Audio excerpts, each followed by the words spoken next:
You? I'm good. Good. You'll let Coach get us started? Sure.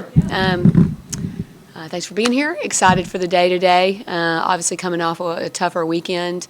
Played two incredible teams and have learned a lot about areas that we need to improve. And excited to get to practice. So, I know our kids handled the post game really well in the sense of evaluation, which is who they are, and I know that's how we'll handle practice today. And, obviously, just after you take a look at that film, I was thinking of just your words after the game. I felt that we could play harder than what we did.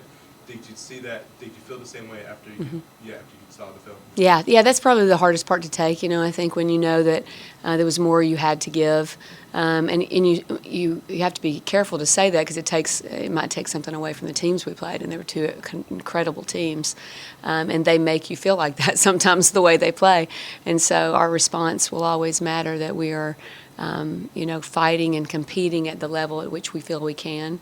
And I think we look back at that game and know that there was more that we could do, and that's not a feeling you want to have. Was it so strange to see because in your tenure here, your teams just haven't done that? And now, I don't know if that's a good or a bad, but we just haven't seen that from the teams that you put out there. Yeah, I think that there's, it would be irresponsible of me not to look back and figure out what part, we could have prevented that in. It's coaching staff, myself personally. I think that, having players out, being sick, I think that I should have kept our rotations deeper in previous games. I think that there's a part of that we have to own as a staff for wearing us down. And when you're competing, you want to compete to the best of your ability. And I think you, as a coach, there's still strategy for, you have another game to play, and this game may be, unfortunately, over. And we've got to make some changes to, to prepare for our next game, which is just the smarter thing to do. So I look back and know there's some areas I need to be better at when we are. Our roster's in a different alignment because of sickness or injury. And, but then there's also the accountability of us, that are the players that are on the floor and the people that are competing, to still give all that we have. And I think that we still know there's times that we could have done that more. The restarters just really struggled offensively. Just as you sort of saw the games, was it anything in particular, or was it just an off night? I think that, when I look at the shooting, it doesn't bother me as much as the way we transitioned out of those shots. And so, we took some shots we can make. We missed those shots. But then we've got transition D. And I think it was, the next play speed was really off for us. And I think a lot of factors are in that, but those are controllable factors. Those are factors that are within our control. And so myself in depth and I think us in the sense of just effort. Do you I don't know how to, but I mean it's not like with Chloe, like it's a difficult situation because every freshman wants to play, but at the same time, are you seeing maybe from like Chloe, who has to step into that role? What would you like to see from her in that role? And I think Savia and Chloe are almost equally stepping into that role. They're just in guarding different positions and different lineups. And so what we can, do from a matchup standpoint on the floor, I think we're trying to do. And so Chloe is sometimes against someone who's, 4 or 5 years into their career with a lot more strength and a lot more physicality, and then there's the awareness of the game a little bit more. And so she's incredibly bright. I thought she got discouraged, and that's on us to make sure that doesn't happen as a team. We're going to talk about that today. What keeps us in that mode that we can believe that we have the ability to do the next right thing. And we want to encourage her because she's very gifted as a player and as an intellectual. And I'd say the same for Savia, very gifted as a player and as an intellectual and as a teammate. And they're great teammates. but they're getting thrown in against the best teams in the country. And so I think that's exciting. I think it's fun to see. There's moments where we're like, whoa, okay, a little bit of an experience moment, but man, when they see it on film, I know they're going to learn from it. It's who they are, and I think you see them continuing to rise. Savia, these last couple of games, continuing to rise and understand the game more and grow in her own confidence and the team's confidence in each other. With those two, then, does it matter then who starts, and does Savia, because of these last two performances, is she warranted moving up into that lineup? And then, I'm not even sure what would that then do to the whole rotation. Yeah, I think our decision for the next game, because we're game by game, will be, what does the matchup look right for us right now? And we've got this week to prepare and decide. We don't know who all is going to be available to play still, and that'll affect us because their front line is the best in the conference. And so it's an incredible team, but in great depth inside. And so preparing who and how we're going to guard them will be a big part of who starts the game. In terms of lengthening your rotation, who would be stepping up in those moments that maybe fans haven't seen as much of this year? Well, we got to see everyone in the last game, and so it's a great opportunity to step out there in front of competition that's the best in the country and get to see how we're growing and where we might be better. And so I would say this week is another week for us to continue to see development of each player. And so right now you've gotten to see some great minutes from Chloe, obviously, from Jada being out, but obviously Savia and Tegan and players getting more minutes. And you got to see some more players in this last game. And so I'm excited for the week just to see who continues to grow. And we believe that growth is never ending. And so as long as we see that student athletes are committed to that philosophy and what our team needs, I think that's really the biggest thing that ends up standing out. We look back at the last 4 games and what Lauren Swartz had to do, from guarding the fives to playing every position pretty much on the floor. When you have that mentality, minutes come to you, And so whether she's scoring, she's, I think, set a career rebounding record at UCLA when we didn't have depth inside. And so I think that's what we're looking for, is the players that can step on the floor and contribute in many ways. Looks like you've had moments this year where, like the USC game, for instance, where you win that game and you've got an opportunity to really push and move. What do you feel like is maybe holding back? Is it the rotations? Is it maybe some injuries and health and things like that, interrupting the flow? Great question. That's the weekend that I felt like that having a post out wasn't as having a forward, I should say, out wasn't as difficult as going against Utah and Colorado is with their post play. Obviously, UCLA had a post out as well, a very important one. And so we were able to match up and hang in there a little bit better, rebound.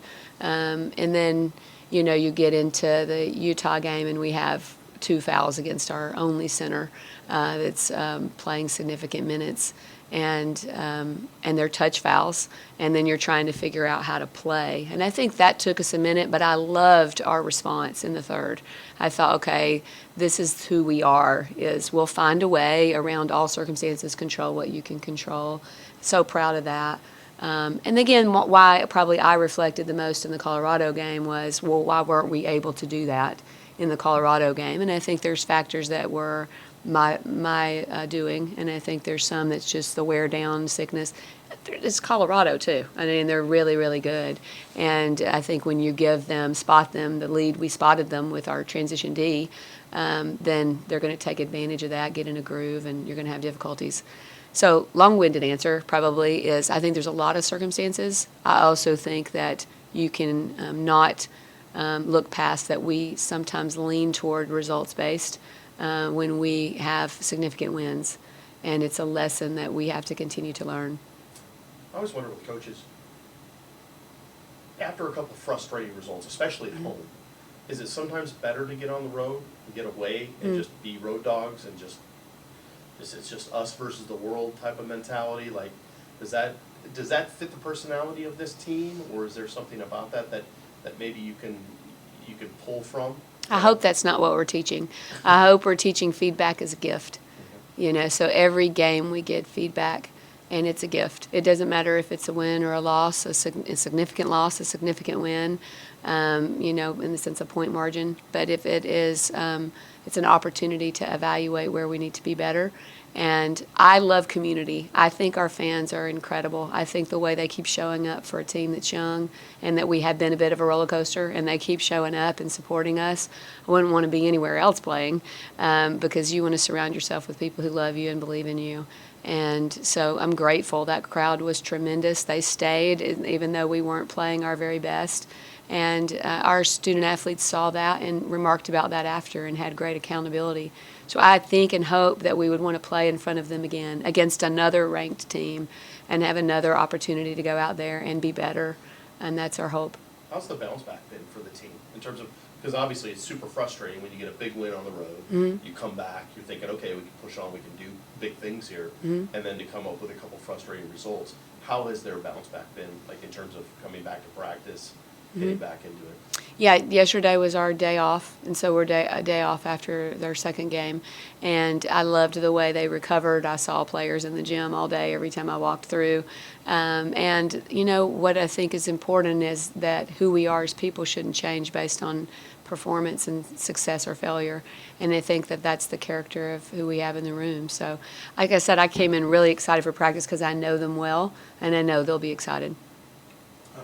Any particular thing that you remember or take away from that game last year against Stanford? Yeah, how process focused we were. I mean, I know it was even interesting in the timeouts. I still clearly remember that they were not results based. They were so focused on what out of bounds are we about to run, and I don't think that it ever crossed their mind that we would win or lose the game, even at the end, until it was like, I think we might win, and that is the process, right? And so if we can continue to learn how to be that process driven, I think it makes games so much fun. The pressure is different. The fun is different. You win the moment instead of the game, and that's what you're trying to win. And it lets us play with joy, which is a real identity of our team, playing for one another and playing with joy. And so I have great memories from that, and I probably should share them, so I appreciate you asking that question. Are like those big? Are those wins bigger for maybe your fan base than they are for? It sounds like for you that like you guys take things, wins or losses, whatever. But maybe for the outside world, like, okay, this is what this team can do. I guess how much fun was that? Just are they bigger wins for the outside community? It's a great question. I'm just trying to process that. I think that even when we came off, we've had 2 ranked road wins, and I can't say I gave that a lot of thought, and I don't think our team had. And I had an alumni say to me, this was the first time since I think 1995. I don't know, Kaylin's the stat person, since Washington's had 2 ranked road wins. And I knew in my heart our team would have no idea. And so I walked in and I told them that. Congratulations. I mean, that's a great job that you're doing without, was it your goal to do that? It wasn't, it was your goal to play the best you could be. Does that make our fans proud, our alumni proud? I hope so. I think it does show the growth of the program and where we're headed, and the capability of a team that's young to be able to do some of those things is really, really cool. And it continues to give us, an excitement for the future. And it also teaches us when we're not our best, we have this measuring stick, that really helps us grade ourselves and also our fans. Speaking of a measuring stick, do you personally, in these types of games, the person on the other sideline has won more amazing games than anybody. Yeah. Do you get a little bit ramped up for these matchups, when you go against Tara, and there she is down there, and you've got your wins, but she's got all these wins? Yeah, I don't think I've given it a ton of thought in the sense of how it compares. I just have a lot of respect and honor for her, so when I see her, she's always been kind. I had the great fortune of recruiting some young women that she also and coaching some young women of a family that she also coached. And so we got to know each other a little bit during that time.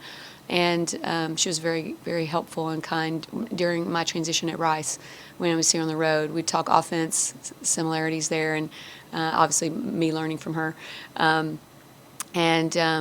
Just the abundance of success that she's had that's transcended the sport, but it also lives. I mean, people love Tara and appreciate who she is and the impact she's made on people, on the university, on the sport, and on women and men alike. And so, but her humility is beautiful. And so, it's very humbling to be in the same league and to be able to coach against her at times, but it's also an inspiration. Coach, I was curious about last year's one again. You talk about being process-driven and being focused on that. Is that one of the hardest lessons to learn for a younger team? Do you think that's the idea that if you just continue to focus on the right things, that the result will be, that's the part of the thing that you will enjoy the most because you focused on the right things instead of trying to just worry about winning first and figuring out how to get there? Yeah, I think it's a life thing. It's not just young people, but what is Atomic Habits is one of the best-selling business books of all times, still to this day, and it's because doing small things to create this great change is really difficult. And how do we create those habits? And that's really process. To me, is that we have these wonderful visions of who we want to be as people and players and leaders, but can we, continue to be those people and have those habits in good and bad times? I feel good today, I don't feel good today. Something, difficult in my life happened today, something didn't. And so I don't know that it's hard just because we're young. I think it's just hard to be process-driven. 3 things that you need to do against Stanford would be what? Yeah, so many, just 3. So, let me see. They're a great team, and so obviously, rebounding has been a difficult thing for us. Transition D will still be incredibly important for us. I think the way in which they run their offense is really is a beautiful way to see the game played. They share the ball really well, and so being very personnel driven, understanding how we're playing people and what we need to take away and try to contain. And so I think style of defensive strategy based on personnel.